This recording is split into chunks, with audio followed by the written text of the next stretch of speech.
We all know the phrase, be greedy when others are fearful, and be fearful when others are greedy. Now, the problem with that phrase is that everybody knows it, everybody repeats it, yet very few actually do it. So when the markets go up, when the markets continue to go up, we have a full bull market, like in the last 2 years, for example, usually what I hear is, I will buy the dip. I will buy when stock X goes down X amount of percent. Now, what happens next is very funny, because what we have been experiencing this year, for example, is that, well, these certain stocks have come down a certain amount, but then it's always the same. I think it will go lower, so I'm not buying right now. I think the support levels are at these levels, so we're not there yet, so I don't want to buy. So I'm like, didn't you just say when the markets go up that you will buy the dip? Didn't you just repeat the same sentence of be greedy when others are fearful, fearful when others are greedy? Why are you saying these things if you don't actually act? Very strange, right? Very strange. But then again, human psychology, human behavior, it's been happening for a long, long time. So in this video, let's talk a little bit about that. Let's talk about the market. Let's talk about what I'm doing. I've already bought a couple of names. I will probably buy even more names in the next coming days.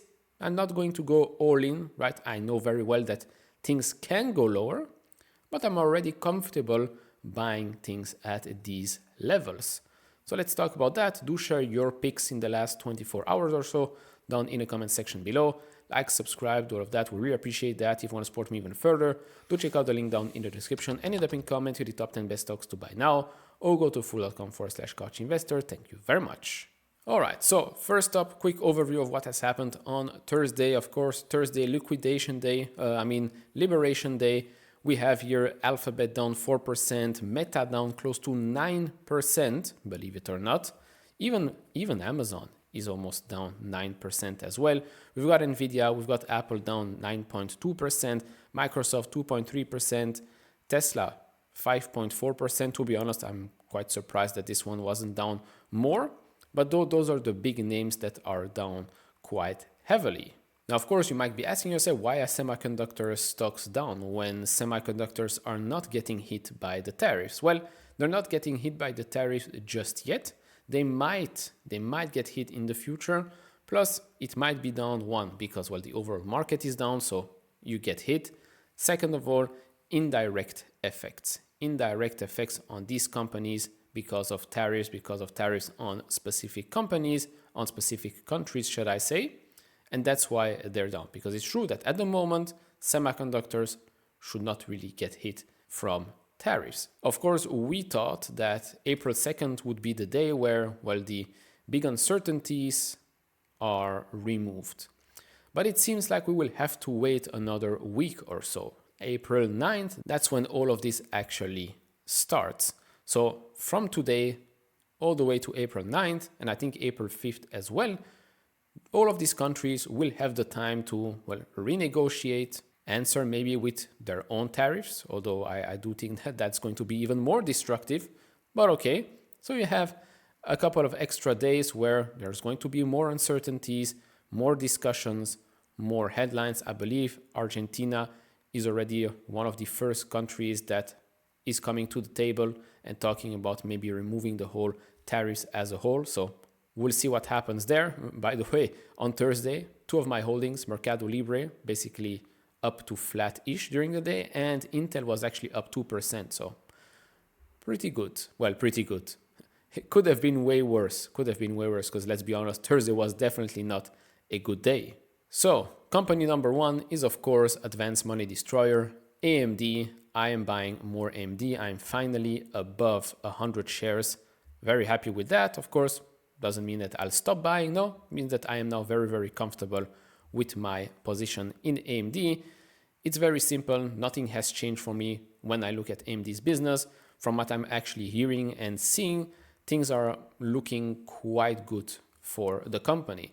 Yes, you might say, oh, but with the tariffs and everything that's going on, okay, nothing really changed when it comes to, well, AI, right? We're still going towards that huge new market that still is in its early innings. If you're looking at what has happened in the last couple of weeks, every single company is telling you that they need more and more GPUs.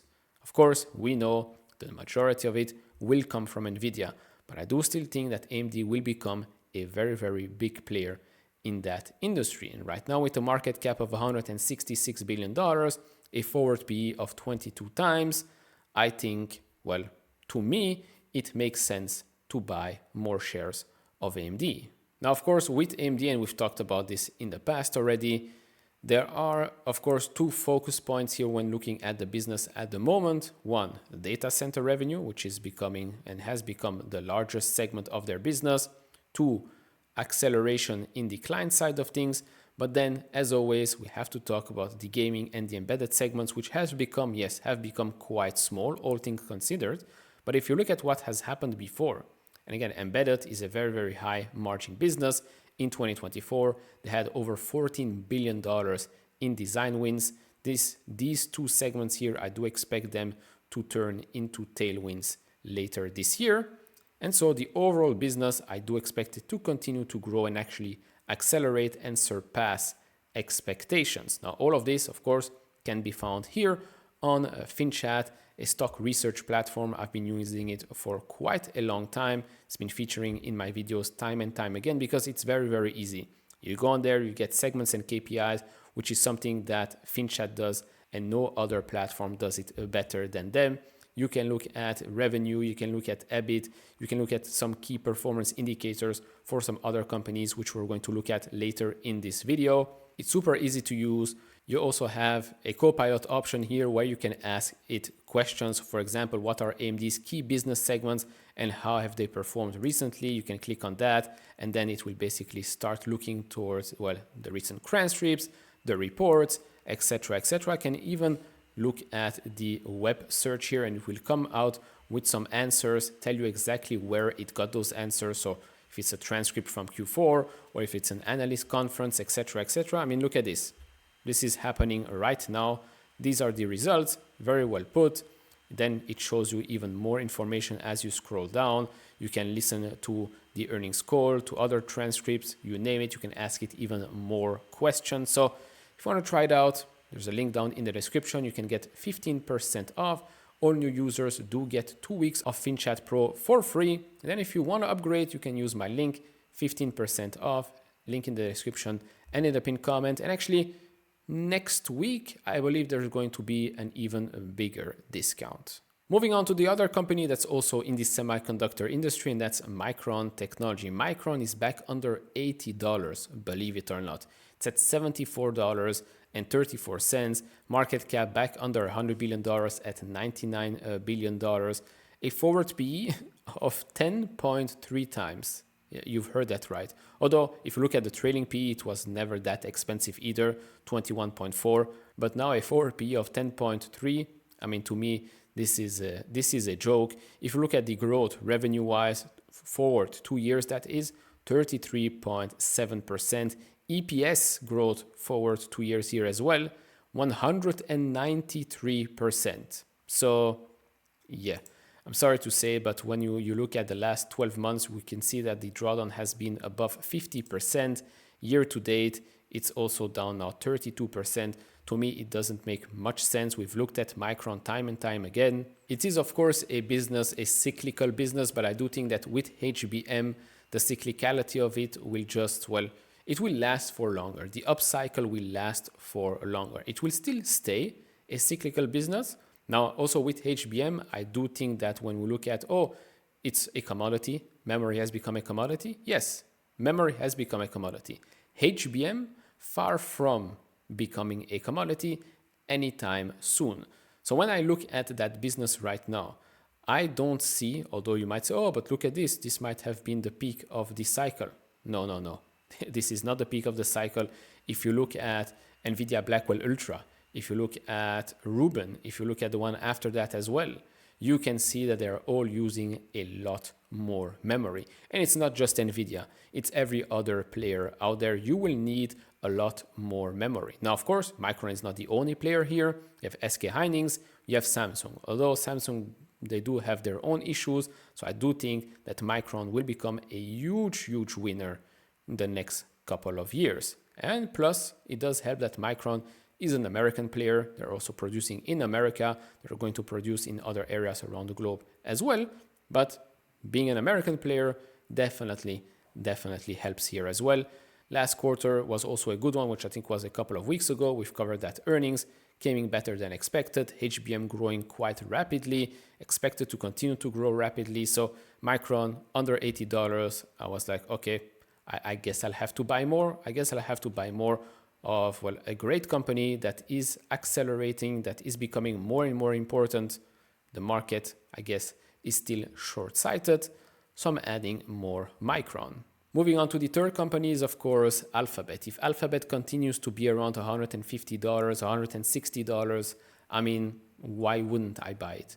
I've said it during the live stream and I've said it in other videos as well. Now is definitely not the time to start playing around with, I would say, speculative names, right? Small caps, micro caps, not profitable companies. Although you might say some unprofitable companies are okay to look at. For example, a Nebius, I would put that in that category because this is a company that is still expected to grow extremely quickly. But okay, we'll talk about Nebius another time. But an Alphabet right now. Alphabet year to date is down over 20%. It has a forward PE of 17.5 times and a trailing 12 months PE of 19.5. It just doesn't make sense. I've talked about Alphabet one too many times already in the last 2 weeks or so, so I'm not going to repeat everything again and again.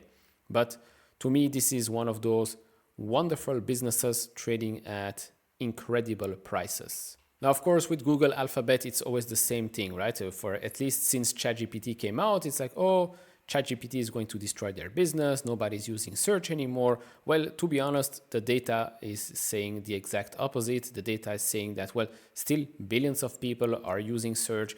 Billions of people are actually using 7 products under the Google umbrella. Google search is actually becoming much better as well with AI overviews. I'm pretty sure that if you use Google, if you're in Europe or in the United States, yes, finally in Europe we do have AI overviews. You've probably seen that, right? You write something, a question or whatnot. First thing you see, AI overview, already a short answer to what you're searching, and then you have the usual links.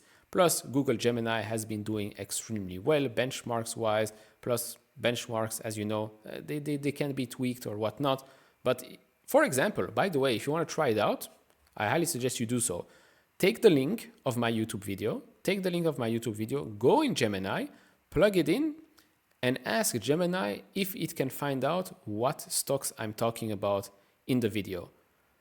I've tried it out with my own video in the 4 stocks to buy in April. It will give you the timestamps, so that even saves you time as well. But it's incredible. You can plug in, go and watch your favorite podcast on YouTube, for example. You take the link, you plug it into Gemini, and you can ask it question. Ask it what time in the video did they talk about XYZ. It will go through the whole thing and tell you exactly when they talked about that certain topic. Incredible stuff that I'm sure 90% of you had no idea that they can do it.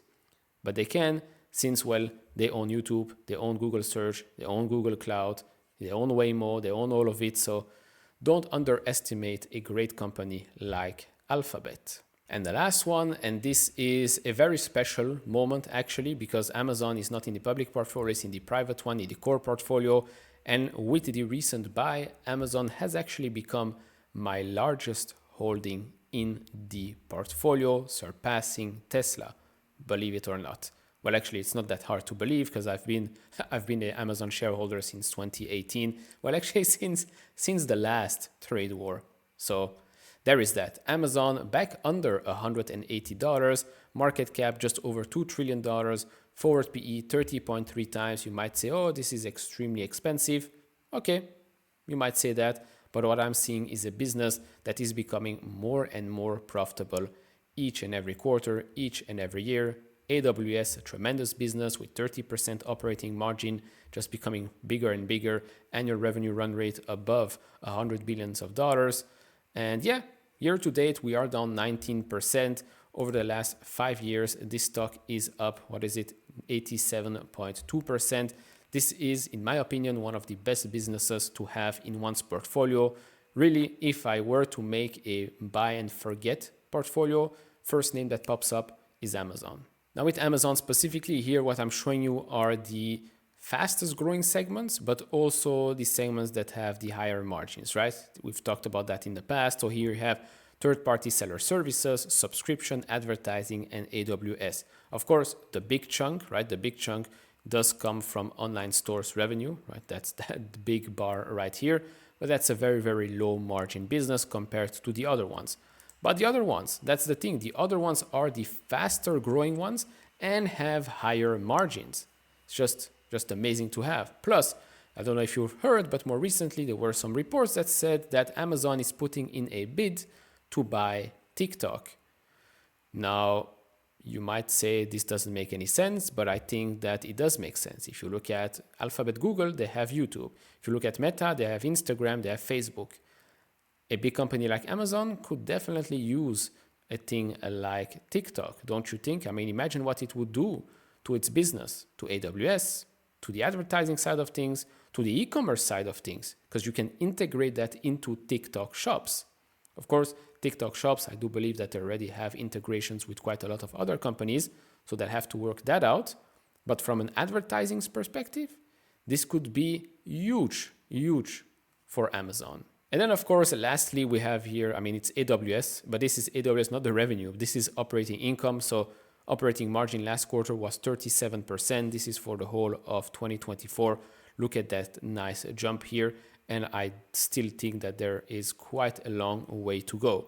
I mean, if you look at AWS as a whole revenue-wise, right? If you look at that right here, again, the magic of FinChat, great platform, $107.5 billion. Let's say you're very generous and you put on that a 10 times multiple sales, $1 trillion. That's $1 trillion, just AWS. It's not bad, no?